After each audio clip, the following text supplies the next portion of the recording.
I've made a number of videos on Zoro's Asura, but I've never really gone into full detail of the other demon auras that Zoro used during Enies Lobby.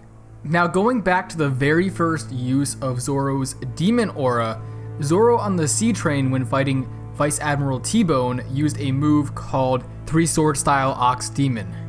And we couldn't really see it in the manga, but in the anime we did see his left eye glow red. And later on, when invading Enies Lobby, he used a move called the Alluring Beauty Demon or Devil, and it actually looks like he's summoning a real demon when you look at it. Now, both of these examples were really just upgraded versions of past techniques, but they were upgraded with demonic auras, or by actually summoning some type of spirit around him. Now, these two moves are typically forgotten about, but what really shines and what most people remember is his demon aura Asura. Asura was something he developed against Kaku because he couldn't really break his Tekai or Iron Body. And he pulled this out when he got most emotional when Kaku brought up Robin, and Kaku actually mentioned that this was stemming from his spirit. His spirit was so strong that it actually generated some form of demon aura around him. And oddly enough, Zoro started pulling out these demon auras as soon as he realized he wasn't very strong, because when Bluno and Lucci came over and wrecked him and Luffy and threw him into the buildings, as soon as Zoro and Luffy got onto the sea train, they began developing new techniques and getting a lot stronger. Through, I assume, willpower, Luffy was just kind of brainstorming with his devil fruit, but Zoro seemed to be getting a lot more willpower, and these demon auras began appearing throughout Enies Lobby. And even before Zoro actually used Asura, Kaku commented that his spirit was like a wild animal. It was going crazy. So through these reasons alone, we can assume safely that Zoro's Asura and his other demon auras seem to stem from his spirit. And then when we consider the cursed swords and the cursed sword Zoro has, it begins to get kind of strange. When cursed swords were first brought up, we had two main pictures really that kind of told us what the power could be behind them. What we can see in this diagram is that people are getting possessed by the cursed sword, and that people are getting sliced up as a result of maybe the users of the cursed sword. And in Whiskey Peak, Zoro actually comments that the cursed sword seems to have a temper of its own, almost like it has a mind of its own.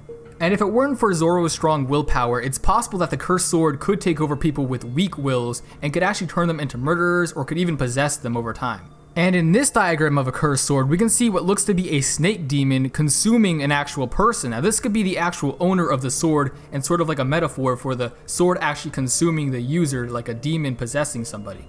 Now, even in the movie where the theme is cursed swords, the main villain seems to have this cursed sword, which kind of possesses him, gives him this extra transformation, and his eyes began growing red, sort of like the diagram we saw, the first one. And even Zoro himself, when using the first demon aura, his left eye began growing red. So with this also in mind, it's possible that either one could be true. Maybe it's Zoro's spirit, or maybe it's the actual cursed sword that is giving him these demon auras. But given several examples of cursed swords we've seen in the story, it's very, very possible that it could be a combination of his own spirit and the cursed aura of his sword. Looking back at when Zoro first gets the cursed sword from the shop owner in Logtown, the shop owner actually mentions that most people get kind of consumed by their cursed sword and begin to suffer a tragic fate and maybe even die. But when Zoro actually triumphs the sword and the curse behind it, the sword owner actually says that the sword has actually chosen Zoro as an owner. And looking at examples such as Cavendish, it's very clear that there is some form of bond between the actual demon inside the sword and the owner. As the shop owner explained, Cavendish was sort of being taken over by the demon inside of the sword, and he was beginning to kill innocent people, and he was beginning to meet the sort of tragic fate that the shop owner spoke of. But once Cavendish realized that Hakuba was taking too much control over him, Cavendish actually kind of took control over Hakuba in return and sort of met an equilibrium point between the two. But Zoro's spirit is very strong, so instead of reaching an equilibrium point like Cavendish, it's possible that Zoro has actually completely consumed the curse inside the sword, the demon, and has actually began using it to his own advantage. And this is very clear in the fact that Zoro has complete control of these cursed auras as we saw in the past. He doesn't seem to lose control like Cavendish does. So these demon auras could simply be a combination of his spirit and the cursed aura of his sword. So I think Zoro could actually use a lot more forms of demon auras in the future, maybe in Wano Kuni, which would be the best place to really use them. And looking at every single demon aura he has used, they have some form of a connection to Hindu mythology. The ox demon that he uses on the sea train actually resembles a Hindu demon named Mahishasura. And Asura is also an anti-god or sort of demon in Hindu mythology. So in the future, it wouldn't be too far-fetched to say that we may see more demon auras stemming from Hindu mythology. Some examples of future demon auras he could use could be Ravan Asura, who has many more arms and heads than a standard Asura. There is even an evil goddess named Kali who controls time, death, and darkness. Lastly, when Zoro brought out his demonic aura Asura against Kaku, he began speaking of a path to destruction and carnage, which leads me to believe his final demon aura could have something to do with Jiva. Jiva is described as the god of destruction in Hindu mythology, and just like how Zoro is described as a demon slayer, Jiva has the power to slay demons and is often described as a demon slayer himself.